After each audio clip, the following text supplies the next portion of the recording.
Congratulations on purchasing your Oracle Jet espresso machine, powered by ThermoJet. Let's unbox your machine. Place the box on the floor and open it up. Remove the accessories contained in the top panel packaging.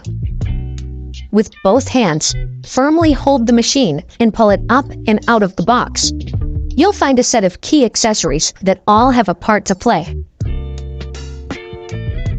Before first use, remove all of the plastic protective covering and wash all the parts and accessories with warm soapy water and a soft cloth or brush.